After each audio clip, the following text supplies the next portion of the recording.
Hola nuevamente, bienvenidos a otra videoclase de la Cátedra de Biología General. En esta oportunidad daremos inicio a una nueva unidad, en este caso es la unidad 9, y en la cual estaremos hablando un poquito sobre la ecología. Entonces vamos a ver algunos términos básicos para irnos empapando sobre lo que estudia esta rama de la biología. Y posteriormente vamos a estar observando algunos ejemplos de algunas relaciones entre especies.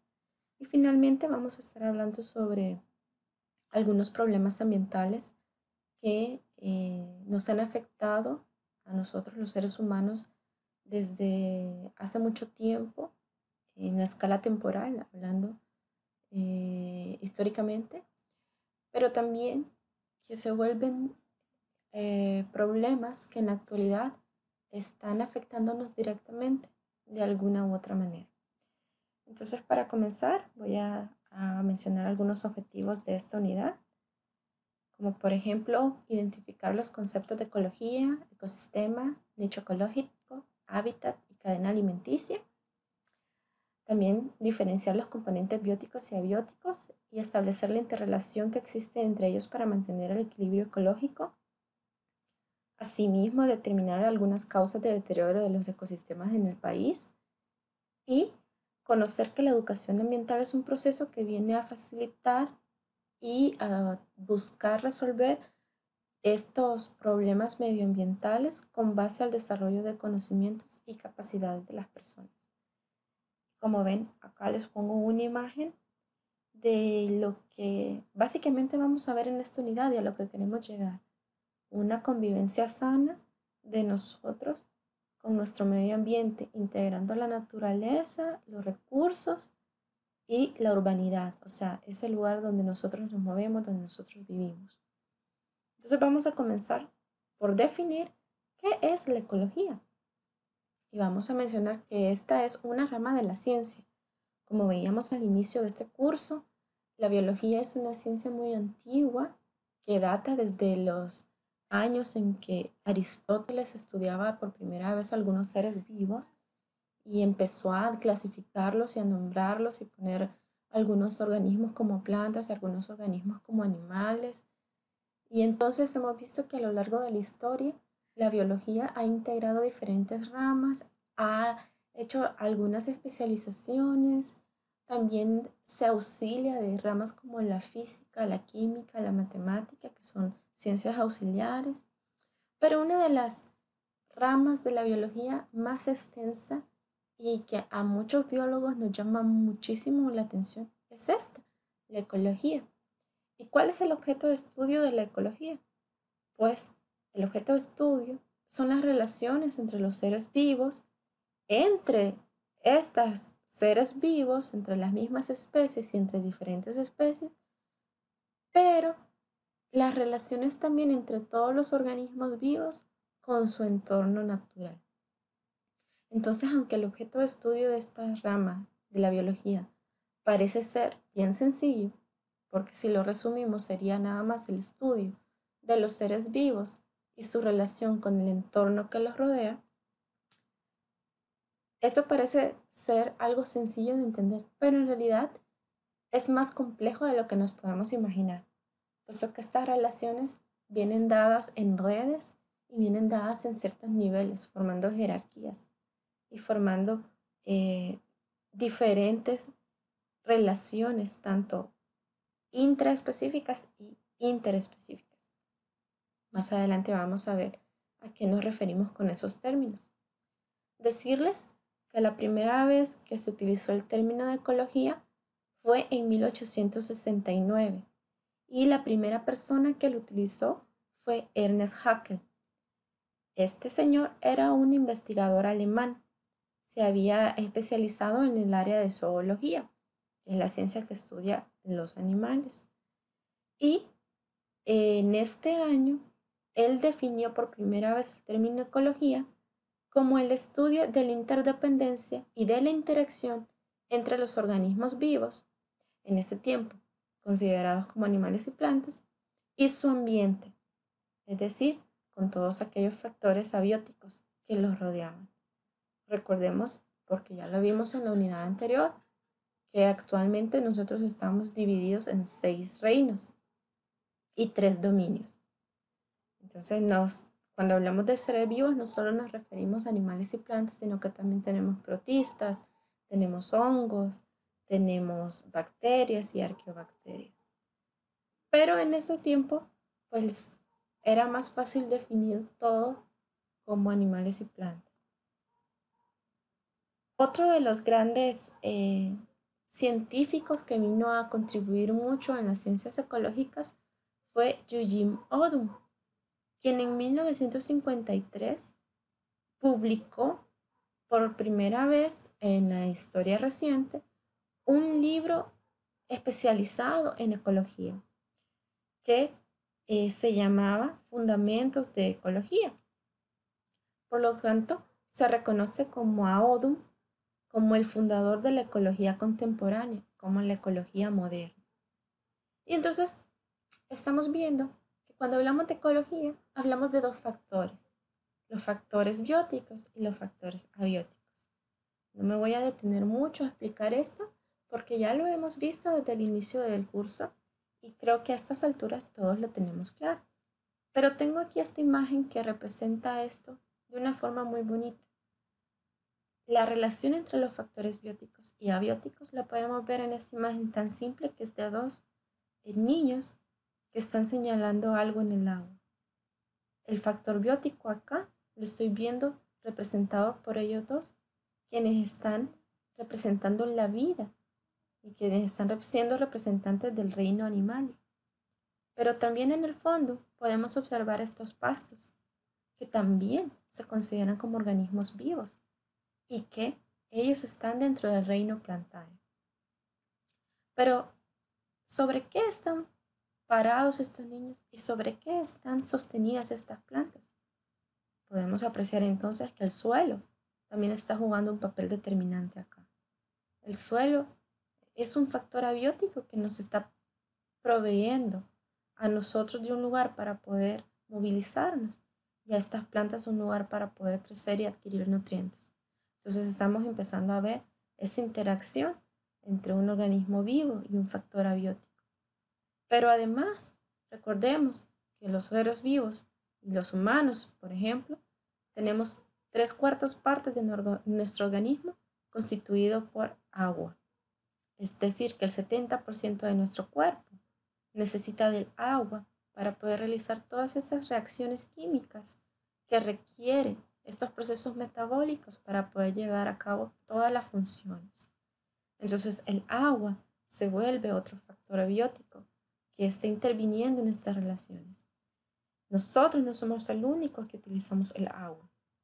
Las plantas también, para poder obtener nutrientes a través de las raíces, pero también para llevar a cabo el proceso fotosintético para adquirir sus propios alimentos. Pero además el agua y la tierra o el suelo es un hábitat para otros organismos que tal vez no vemos en esta fotografía, como protozoarios o protistas, que son organismos microscópicos que no podemos ver a simple vista, o en el suelo, que podemos observar insectos que viven debajo de la hojarasca, o lombrices que viven cavando túneles que ayudan a la aireación del suelo, gracias a los poros que dejan mediante sus movimientos. Entonces, como ven, hay una gran relación entre todos los organismos vivos, todos los factores abióticos. Otro factor abiótico que tal vez no vemos a simple vista es la luz, la radiación solar, sin la cual las plantas no pueden hacer la fotosíntesis y sin la cual nosotros tampoco podríamos obtener alimentos de estas plantas.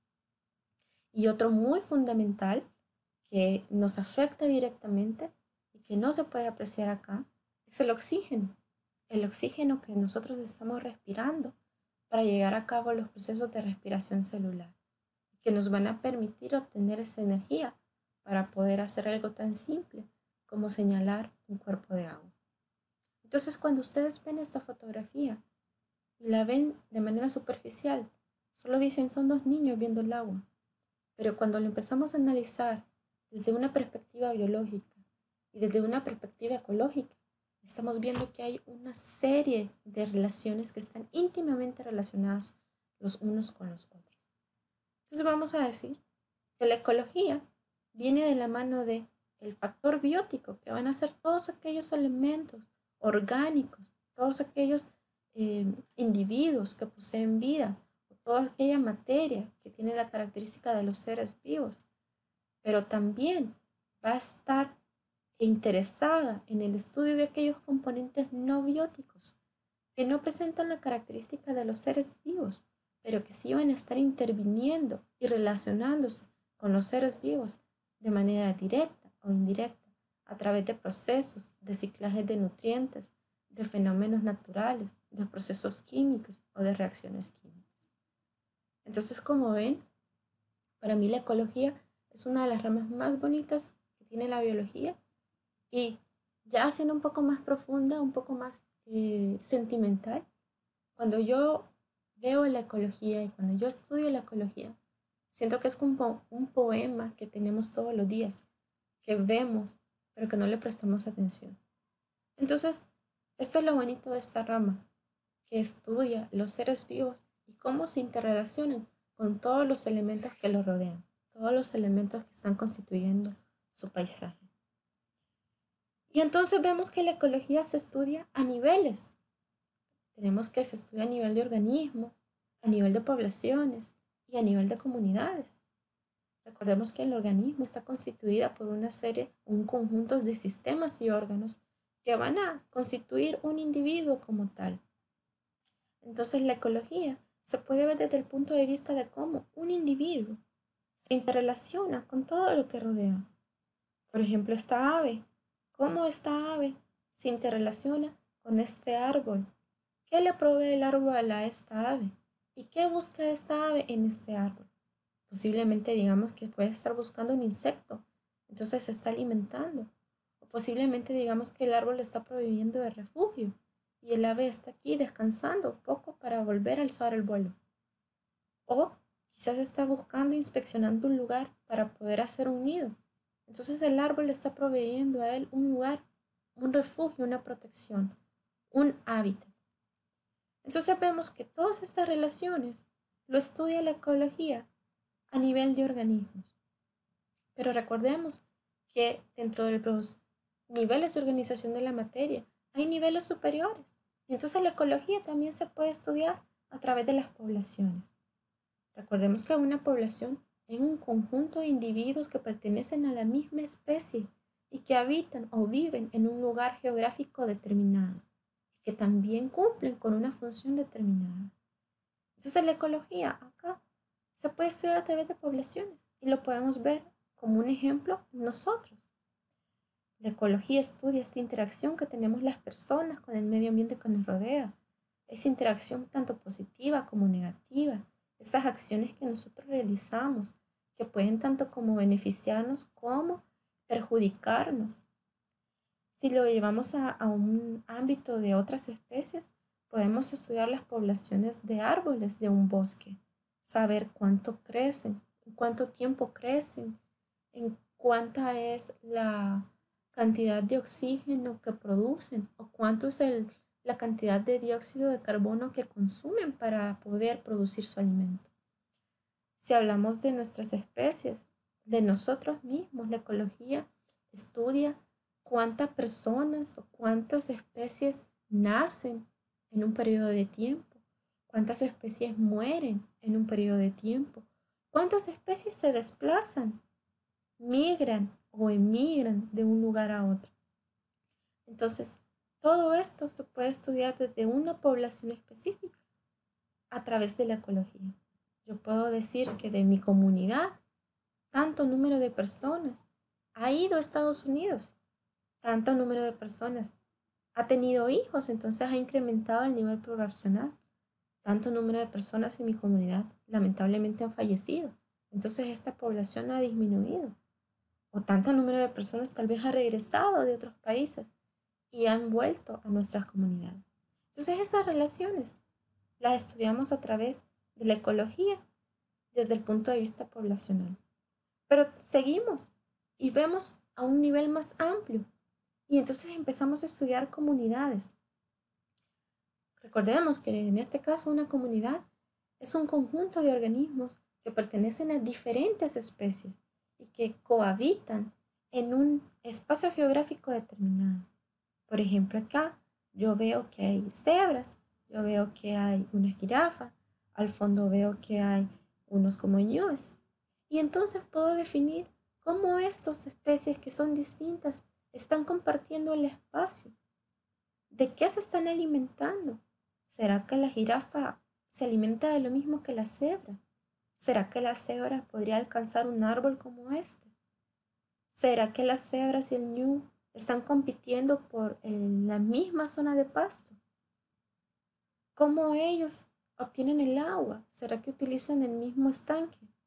Entonces todas estas relaciones, todos estos fenómenos se estudia desde el punto de vista ecológico a nivel de comunidades. Por ejemplo, si yo estoy en época de apareamiento, ¿cómo compiten dos machos de cebra para obtener una hembra? ¿O cómo la hembra puede criar a una cría de jirafa? Entonces estas relaciones, como ven, se pueden estudiar todo desde el punto de vista ecológico, a diferentes niveles, a diferentes escalas. Una escala tan amplia como comunidades, una escala más específica como organismos. E incluso, ¿por qué no decirlo? Podríamos estudiarlo a nivel de biosfera, ecósfera, ecosistema, que son los niveles más amplios de la organización de la materia. Y la ecología, por supuesto, que puede estudiar esas interacciones, esas relaciones que hay entre todos estos seres vivos, con todos los elementos de los ambientes que le rodean. Y entonces, ¿qué es un ecosistema? Pues vamos a decir que es un sistema interactivo que va a comprender a todos los organismos vivos y por lo tanto todo el entorno físico que le rodea, todos aquellos aspectos inertes, no vivos. Entonces estamos hablando de los factores abióticos. Y acá les traigo un ejemplo para que reflexionemos un poco. Y les pregunto, ustedes saben que a mí me encantan los conejos. Prácticamente a diario les pido videos de conejitos. Entonces, les invito a que hagamos este ejercicio y que pensemos, ¿cuál sería el ecosistema? ¿Cuál sería el hábitat donde habitan los conejos? Pensemos un momento. ¿Dónde podría encontrar a los conejos? ¿Dónde viven los conejos? No viven en la casa de Roque o en mi casa. Ellos tienen un hábitat, un ecosistema donde ellos pueden encontrarse. Y esto viene relacionado con los hábitos que él tiene. Por ejemplo, yo sé que los conejos son una especie herbívora que se alimenta de pasto. Entonces difícilmente yo voy a encontrar un conejo en un glacial, ¿verdad? Porque no hay pastos ahí. Otra cosa que puedo decir de los conejos es que viven en madrigueras. Entonces tienen que haber bastante espacio en el suelo para que ellos puedan hacer sus madrigueras debajo del suelo. También toman agua. Entonces posiblemente hagan sus madrigueras cerca de algún estanque. Y son presa de otros animales más grandes, como depredadores. Entonces quizás no se metan tanto a la montaña, porque ahí hay felinos, ahí hay caninos, como los coyotes. Entonces, vamos a ver que un ecosistema, un hábitat, va a depender también de los requerimientos de las especies.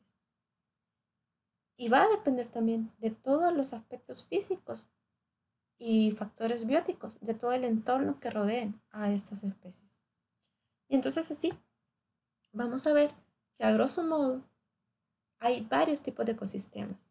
Los ecosistemas terrestres, que el conejo que tenemos acá vive en un ecosistema terrestre. Y de esto vamos a tener diversidad también. Vamos a tener glaciales, vamos a tener bosques tropicales, desiertos, estepas. Vamos a tener ecosistemas acuáticos, donde podríamos mencionar a los sistemas oceánicos, arrecifes de coral, también lagos, lagunas, donde hay un ecosistema, donde hay algas, pastos, y hay unas comunidades de peces y otros organismos que están conviviendo ahí. Y también nosotros como seres humanos podemos recrear ecosistemas artificiales. Por ejemplo, si usted tiene pececitos en su casa y los tiene en una pecera, usted está recreando un ecosistema para estos animales. Le pone a veces sus rocas, sus plantas acuáticas, lo decora la pecera y está tratando de recrear estas condiciones que están en un ambiente natural. Entonces también podríamos hablar de que existen ecosistemas artificiales. Y esto viene relacionado a otros conceptos, como son el hábitat y el nicho ecológico. Vamos a decir que un hábitat es el ambiente local en el que vive una especie. Es decir, es a donde yo puedo encontrar una especie. Por lo tanto, estamos hablando de un lugar, de un sitio. En nuestro caso, nuestro hábitat es nuestro hogar, nuestra casa. Ahí vivimos, ahí desempeñamos nuestras actividades. Pero en el caso del conejo, su hábitat va a ser un bosque, una pradera. Ahí lo vamos a encontrar. Y en el caso, por ejemplo, de este pájaro carpintero, su hábitat va a estar en las copas de los árboles, en los troncos de árboles gruesos, donde ellos van a realizar sus nidos. Entonces el hábitat, en palabras sencillas, va a ser aquel lugar donde vive una especie, aquel ambiente donde yo puedo encontrar una especie. Pero también tenemos asociado el concepto de nicho ecológico. Y este concepto se refiere a la función o papel ecológico que cada especie tiene dentro de una estructura y funcionamiento de una comunidad. Es decir, si yo encuentro en este hábitat al pájaro carpintero, ¿cuál es la función del pájaro carpintero aquí? ¿Qué es lo que él está evitando o qué es lo que él está haciendo? ¿Cuál es la función de nosotros en la tierra, por ejemplo? ¿Cuál es la función de los pumas en los bosques? ¿Cuál es la función de los conejos en las praderas? Entonces, a esas funciones, a esos roles que cada organismo vivo desempeña, a eso le vamos a llamar nicho ecológico. Por ejemplo, ¿no se han puesto a pensar ustedes cuál es la función que tienen las bacterias que habitan dentro de su estómago? ¿Verdad que es una pregunta un poco rara? Pero bueno, ellos tienen un hábitat que es un hábitat con unas condiciones de pH muy ácido. Están ahí desempeñando una función, que en este caso es un nicho ecológico. Y que para este ejemplo de las bacterias, la función que están desempeñando es que van a ayudar a una mejor función digestiva. Y entonces este concepto de nicho ecológico fue acuñado o fue descrito por primera vez en 1957 por un señor de apellido Hutchinson. Entonces, como ven, tenemos varios conceptos ya. Ya sabemos qué es ecología, ya sabemos qué es ecosistema, también sabemos qué es hábitat, sabemos qué es nicho ecológico y sabemos también que todos estos conceptos vienen de la mano o están relacionados con factores bióticos y con factores abióticos. Entonces, como les decía, este posiblemente podría ser un hábitat donde yo pueda encontrar un conejo. Es un bosque, tiene pasto, un suelo puede estar en buenas condiciones, puede haber madriguera. Y yo aquí puedo encontrar una gran variedad de animales, insectos, mariposas, aves, mamíferos, reptiles que pueden estar viviendo acá. Incluso podríamos nosotros vivir en un hábitat así. Les dejo ese interrogante para que ustedes se contesten y me indiquen después en el grupo. Y bueno, no podríamos hablar de todos estos temas sin saber de que dentro de los ecosistemas y dentro de las relaciones de los organismos con su medio ambiente hay una relación bien estrecha entre los organismos que producen alimento y los organismos que consumen alimento. Entonces, como hay un nivel, hay una relación bien estrecha, estos organismos se pueden clasificar en niveles dependiendo del nicho ecológico, dependiendo de la función que cada grupo de organismos realiza. Así, de manera general, vamos a encontrar tres tipos de organismos. Los organismos productores, que son aquellos que transforman la energía que proviene del sol o la energía radiante en moléculas orgánicas ricas en energía útil, en energía química, en energía que nos va a permitir realizar un trabajo. Y esto lo van a realizar por medio de ¿qué? Por medio del proceso fotosintético. Y entonces acá estamos hablando del primer nivel trófico, donde vemos a los productores primarios. Se llaman productores primarios porque las plantas, las algas y algunas bacterias fotosintéticas son los primeros en introducir esta energía a todos los demás niveles del ecosistema. Entonces por eso se les dice productores, porque producen a partir de la energía radiante energía química que va a ser utilizada por el resto de organismos. Luego tenemos a los consumidores, que son aquellos organismos que satisfacen sus necesidades nutritivas o nutricionales al alimentarse de otros organismos. Acá podemos observar que esto va a tener diferentes niveles dependiendo de qué tipo de alimentación tenga el animal. Entonces, podríamos clasificar, por ejemplo, al ganado y a los venados, que son fauna silvestre, como consumidores primarios, porque estos son animales cuyos hábitos son herbívoros, y entonces se alimentan de plantas, de pastos. Así que ellos se alimentan de estos productores y serían el segundo eslabón en la pirámide trófica. Entonces vamos a decir que esos consumidores primarios se alimentan de otros organismos, como por ejemplo plantas. O, dicho de otro modo, estos consumidores primarios se alimentan de organismos fotosintéticos. Pero luego tenemos a los consumidores secundarios. Acá vamos a encontrar otro tipo de organismos con hábitos alimenticios diferentes. Aquí podemos observar un león y acá un chita.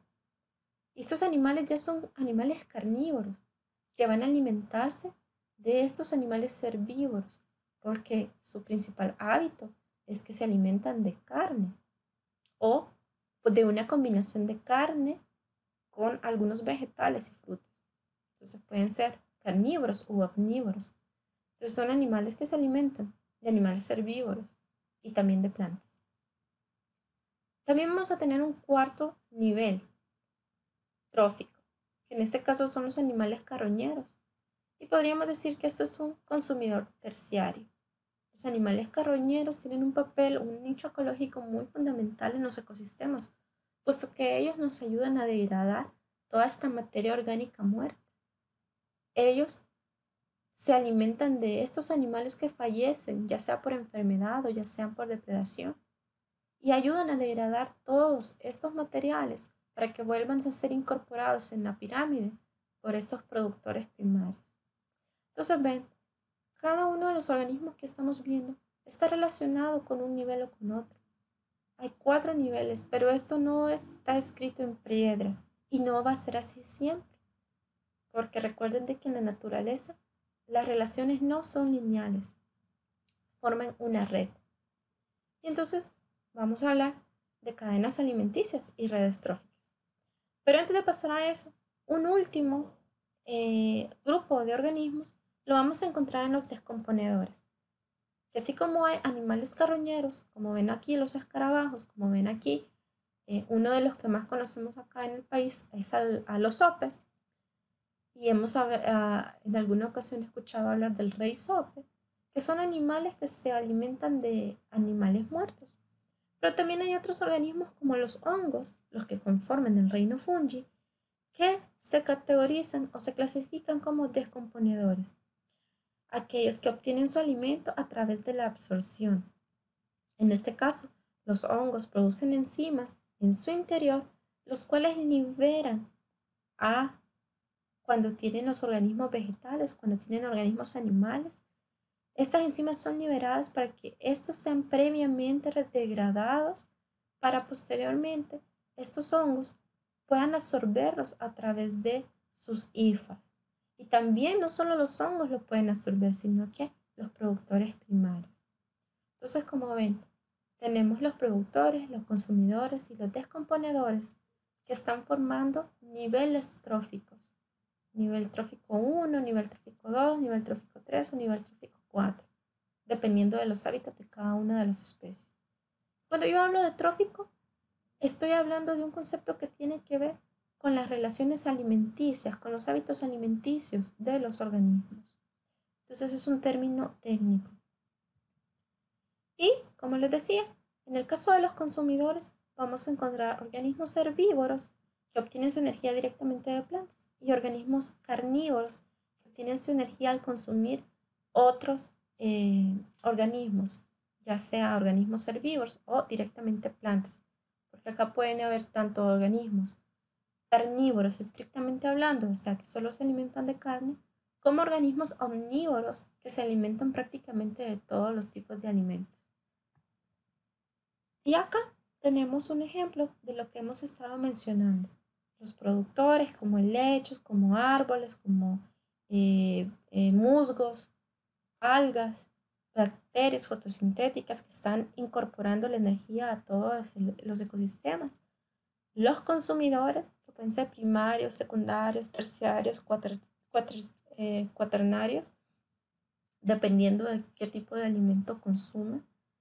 Y los descomponedores, que acá están principalmente los hongos y algunas bacterias, que nos ayudan nuevamente a reciclar los nutrientes, los elementos químicos que se albergan en estos animales, en estos organismos, en estos individuos, una vez han dejado de formar materia viva, una vez fallezcan. Y entonces podríamos hablar de las cadenas alimenticias. Como hemos mencionado anteriormente, el sol es la fuente primaria de energía para nuestro planeta. Y quienes son los encargados de incorporar esta energía que proviene de esta fuente y transformar la energía química disponible para el resto son las plantas, que son los productores primarios. Entonces, en una cadena alimenticia perfecta, la energía del sol pasaría a una planta. Esta planta sería consumida por un consumidor primario, que sería un animal herbívoro. En este caso puede ser un conejito. Este conejito va a ser el alimento de un consumidor secundario, que es un animal carnívoro. En este caso puede ser una boa. Y esta boa al final puede ser el alimento de un consumidor terciario, que puede ser un animal depredador como un ave rapaz, como un halcón, como un águila. Sin embargo, quiero hacerles notar que esto no siempre sucede en la naturaleza. No siempre la relación es lineal. Entonces, por eso, en la actualidad ya no se habla de cadena alimenticia, porque no es una cadena lineal que va a ser así siempre, sino que se hablan de redes tróficas. Porque lo que sucede en la realidad es algo parecido a lo que vemos en este esquema, donde vemos diferentes organismos interactuando con otros organismos, con elementos bióticos que están rodeándolos, pero también donde vemos que existen relaciones entre ellos que tienen que ver con sus hábitos alimenticios. Por ejemplo, aquí yo tengo los vegetales, que son los productores primarios, y tengo aquí estas plantas. Estas plantas son el alimento de estas libélulas. Esta libélula es el consumidor primario porque se alimenta directamente de las plantas. Pero también esta libélula puede ser el alimento de quién, de esta rama. Esta rana entonces se vuelve un consumidor secundario. Pero esta rana a su vez puede ser el alimento de quién, de esta ave rapaz, que puede ser un consumidor terciario. Esto digamos en un ecosistema terrestre. Y miren acá qué pasa con los restos de la rana que ha dejado el ave rapaz. Vienen los descomponedores y entonces se empiezan otra vez a reciclar esos nutrientes. ¿Qué pasa en los ecosistemas acuáticos? Algo similar. Tenemos acá que hay productores primarios que son fitoplancton, que son organismos fotosintéticos, pero también hay fitoplancton que son consumidores, que consumen otro fitoplancton fotosintético. Esto también es consumido por el zooplancton, que son esos organismos microscópicos que viven en los océanos y en los lagos, que obtienen su alimento de otros organismos como el fitoplancton. Estos a su vez son consumidos por peces pequeños, que en este caso serían el consumidor secundario, y el consumidor terciario serían los peces grandes, que pueden consumir a los peces pequeños. Y el consumidor final, que sería el consumidor cuaternario, seríamos nosotros, puesto que nosotros pescamos al pez grande y lo comemos. Pero no siempre estas relaciones se mantienen, porque esta ave rapaz podría no comerse la rana, podría comerse un pez. Porque este pez podría comer algunas semillas que caen de estos vegetales, o puede comer también los huevos de esta libélula. O esta libélula también puede estar tomando agua y consumiendo fitoplancton o zooplancton. Y este humano puede comer tanto el pez, puede comer tanto la planta, puede comer tanto la rana, puede comer algunos insectos. Entonces es un súper depredador, ¿verdad? Porque puede alimentarse prácticamente de cualquier de los organismos. Incluso puede alimentarse de aves. Y en este esquema se ve bonito, pero ¿qué pasa en la realidad? Es esto. Acá podemos ver diferentes organismos que viven en diferentes hábitats, en diferentes ambientes. Acá en el suelo yo tengo hongos, yo tengo lombrices, yo tengo bacterias, tengo pasto, que son productores primarios. Y estos animales, estos son roedores y aves, pueden alimentarse de hongos, pueden alimentarse de raíces, pueden alimentarse de lombrices, pueden alimentarse del pasto. Pero estos a su vez pueden ser alimentos tanto para reptiles, tanto para otras aves, tanto para otros mamíferos. Y vean que aquí es a donde esta cadena lineal ya no es tan lineal, porque aquí cualquiera de estos puede ser un alimento para cualquiera otro de los animales. Por ejemplo, el escarabajo puede consumir algunas bacterias que él requiere para digerir la celulosa del pasto que come. Pero este escarabajo puede ser alimento para un artrópodo como para una araña. Y este a su vez puede ser alimento para un reptil como para un ave. Este a su vez puede ser alimento para una serpiente, para otra ave o para otro mamífero inclusive. Entonces aquí es donde las relaciones ya no son tan lineales. Entonces vemos que es un complejo de flechas que se convierte más en una red. Entonces a esto es lo que le denominamos red trófica. A todas estas interacciones entre diferentes organismos que van a estar relacionados de acuerdo a los niveles tróficos que ellos estén desempeñando, de acuerdo a ese nicho que ellos estén desempeñando en el ecosistema. Y entonces vamos a hablar de una de las cuestiones que más me gustan, que son las interacciones entre las especies.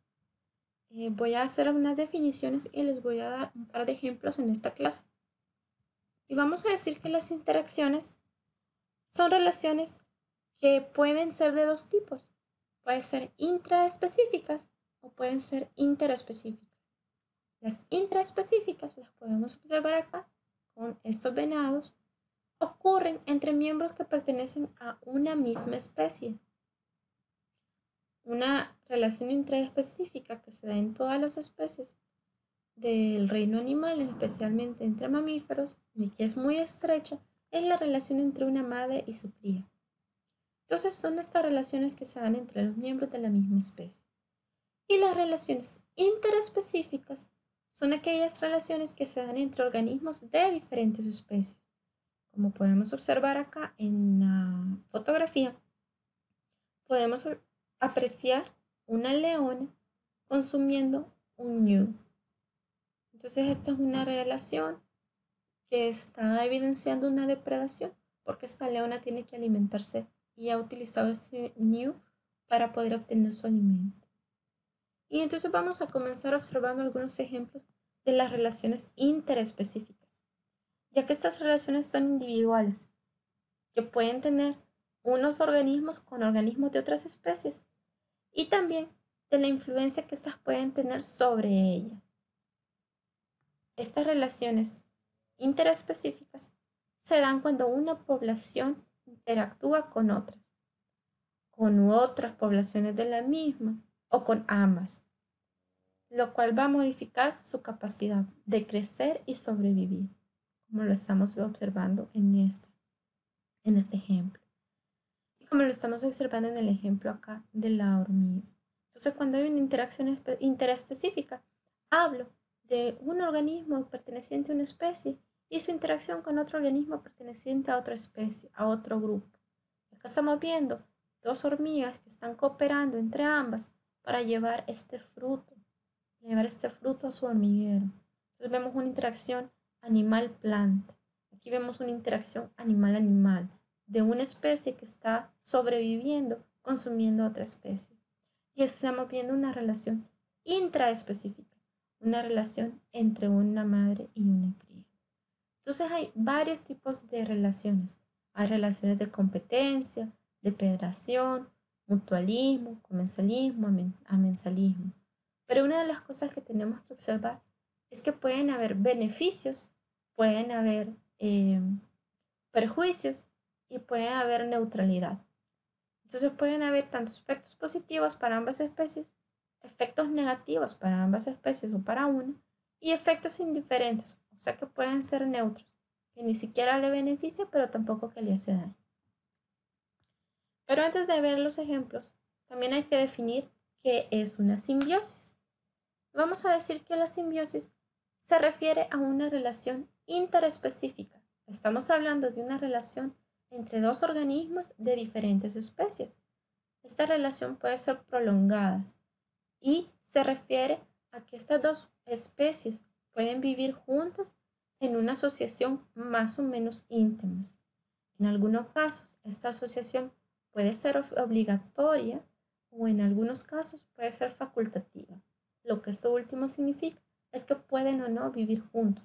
No les afecta si se separan, pero sí se pueden beneficiar si viven mutuamente. Entonces, cuando hablamos de simbiosis, estamos hablando de dos especies que pueden asociarse y estas asociaciones pueden tener beneficios mutuos. Puede ser que uno se beneficie y el otro no. Puede ser que uno se beneficie y el otro se afecte.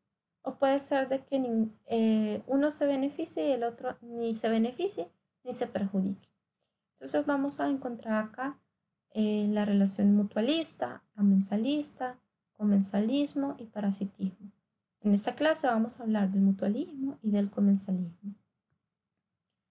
Y vamos a decir que el mutualismo es la cooperación natural entre las especies. Esta relación simbiótica se da cuando dos organismos se benefician. Es una relación entonces en la cual las especies son dependientes la una de la otra y en la cual la interacción es obligada. El mutualismo puede ser con diferentes funciones. Puede ser con función alimenticia, para dispersión, para protección entre diferentes organismos. Entonces, prácticamente, el mutualismo es una relación simbiótica que beneficia a dos organismos de diferentes especies y que puede ser, más que todo, una asociación obligada, ya que dependen entre sí para poder sobrevivir y llevar a cabo sus actividades. Entonces, algunos ejemplos de mutualismo lo vemos acá, donde ustedes pueden apreciar al colibrí que ha desarrollado un pico alargado para poder obtener el néctar de esta flor. Entonces, ambos se ven beneficiados porque el colibrí obtiene su alimento y la flor logra que el colibrí sea un polinizador. Es decir, que el colibrí en su plumaje, en su cuerpo, es capaz de llevar el polen de esta flor para que pueda llevarlo a otra flor y entonces las plantas puedan reproducirse. Así que es una relación simbiótica mutualista porque él obtiene su alimento y él obtiene dispersarse, él obtiene moverse de la planta madre. Recordemos que las plantas no tienen patitas y no pueden moverse como un animal. Entonces también obtienen o realizan adaptaciones para favorecer que éste pueda reproducirse y pueda tener hijos lejos de esta planta madre. Y una de esas adaptaciones ha sido colaborar con otros organismos como las aves, como los colibríes, por medio de la elaboración de néctar, para que ellos se acerquen a las flores, consuman su néctar y en el proceso esta planta deposita su polen y este polen sea movilizado a larga distancia en el cuerpo de este animal. Entonces vean, es algo bastante bonito, es algo Es algo de cooperación, por eso les puse, y esto es muy personal, sobre la cooperación natural entre las especies. Otro ejemplo lo vemos aquí. Seguramente usted ha visto estas cositas en los árboles cuando van a un bosque, cuando van a la universidad, cuando van a algún parque. Quizás no saben qué son. Pues déjenme decirte que estos organismos se llaman líquenes y es una asociación mutualista entre un alga y un hongo. La parte que nosotros observamos es el cuerpo de un hongo, pero en su interior, si nosotros observamos en un microscopio, vamos a encontrar que estos hongos están y contienen dentro de sí algas. Y me preguntarán, ¿y por qué? ¿Por qué hacen esa asociación? Bueno, déjenme decirles que el hongo le provee de un hábitat, le provee de protección al alga, le provee de un microclima que permite al alga poder vivir y desarrollarse.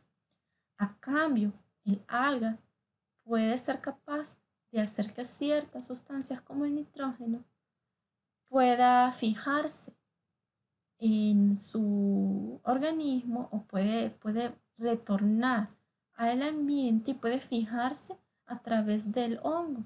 Y el hongo lo requiere como un suplemento nutricional. Entonces el alga le provee nutrientes al hongo y el hongo le provee protección y hogar a la alga. Entonces es una asociación en donde ambos organismos se ven positivamente beneficiados. Otro lo vemos en nosotros, como les mencionaba anteriormente. En nuestro interior, en nuestros intestinos, en nuestro estómago, nosotros convivimos con ciertas bacterias. Y por eso es que hay un término que se denomina flora bacteriana. Estas bacterias nos van a ayudar a procesar de manera más eficaz y con mayor velocidad todos los alimentos que nosotros consumimos. En cambio, ellas obtienen un lugar donde pueden vivir y también obtienen su alimento. Entonces, ambos organismos nos estamos beneficiando.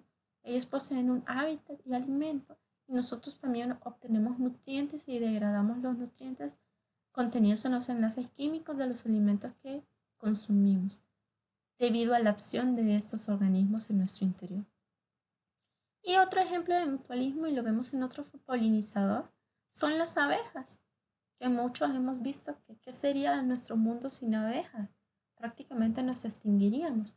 Las abejas son uno de los principales polinizadores de las plantas y también cuando ellos van a buscar el néctar en las flores, son responsables de llevar esos polen y de hacer polinización cruzada entre las plantas, dispersando entonces las plantas, ayudando a su reproducción, ayudando también a su variabilidad genética. Y en intercambio, la abejita recibe ese néctar que necesita para obtener energía para seguir con sus labores. Entonces, ven, es entonces una relación donde los organismos de las diferentes especies se ven beneficiados, tanto uno como el otro. Y para finalizar esta clase, vamos a quedar observando qué es el comensalismo.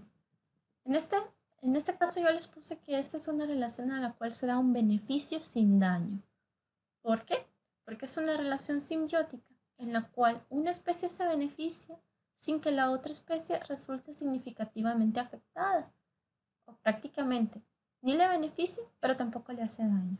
Entonces algunos ejemplos que les traigo es el de este tiburón. Los tiburones usualmente tienen asociados unos peces. Los tiburones son peces cartilaginosos y tienen asociados estos pececitos que se llaman rémoras, que son peces óseos. La diferencia es que el esqueleto del tiburón es de cartílago, así como el huesito del pollo de la pechuga que usted se come, o como el huesito o esa estructura que tiene en las rodillas. No es hueso puro. Entonces esta es una de las características que comparte con las mantarrayas, que su esqueleto no es de hueso óseo compacto, sino que es cartílago. En cambio, los peces verdaderos sí poseen, bueno, ellos también son peces, pero me refiero a los peces óseos, sí poseen un esqueleto que tienen en su interior composición ósea. O sea que algunos sí poseen cuerpos óseos igual que nosotros.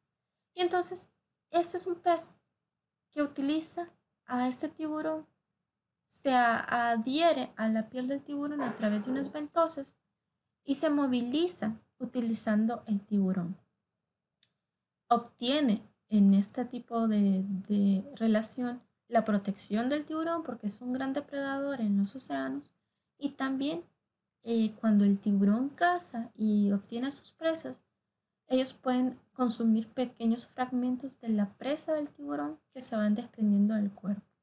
Entonces ellos se ven bien beneficiados porque tienen movilización asegurada, tienen protección asegurada, tienen hasta cierto punto la alimentación asegurada, pero al tiburón en realidad ni le favorece, pero tampoco le perjudica. Es más, hay algunos estudios que dicen de que en todo caso las rémoras también comen algunos parásitos que se adhieren en la piel de los tiburones. Entonces podría verse hasta cierto punto beneficiado. Pero el mayor beneficio lo tienen estos peces, por lo que ya mencioné anteriormente. Otro de los ejemplos que vamos a ver en este caso es y creo que estoy segura que ustedes lo han visto con mucha frecuencia, es el de las garzas con las vacas. Las vacas usualmente cuando ellas están pastando, cuando están descansando, siempre tienen asociadas bastantes mosquitos, bastantes insectos a su alrededor. O cuando están comiendo el pasto y levantan algunas plantas o raíces, también hacen de que algunos insectos de la tierra vuelen. Entonces, la garza ha aprendido a convivir con esta especie porque se beneficia de obtener esos alimentos, esos insectos, fácilmente de la actividad de ese animal. Aparte, las vacas, como les dije, tienen en algunos casos algunos insectos asociados en su piel. Entonces las garzas se encargan de alimentarse de esos insectos. Digamos que en cierta forma también la vaca en este caso se beneficia.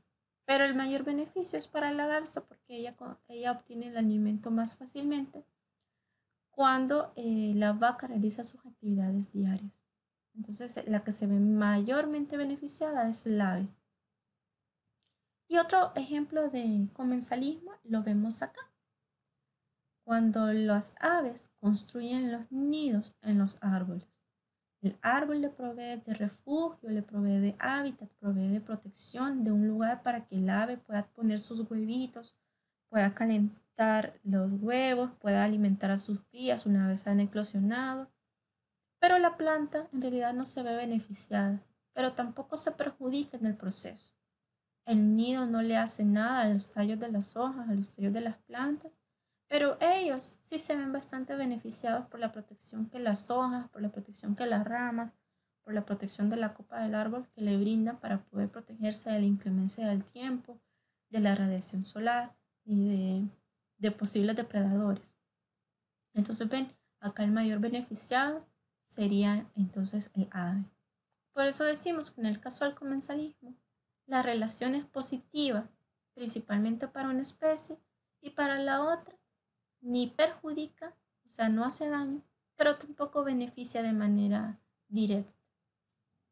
Entonces vean, estas son algunas de las cosas que yo les traía en esta clase introductoria, algunos ejemplos que hemos visto de estas relaciones. Yo espero que esto les llame la atención y les guste y les motive a ver esta videoclase. Con la cual ya prácticamente estamos cerrando el curso de biología.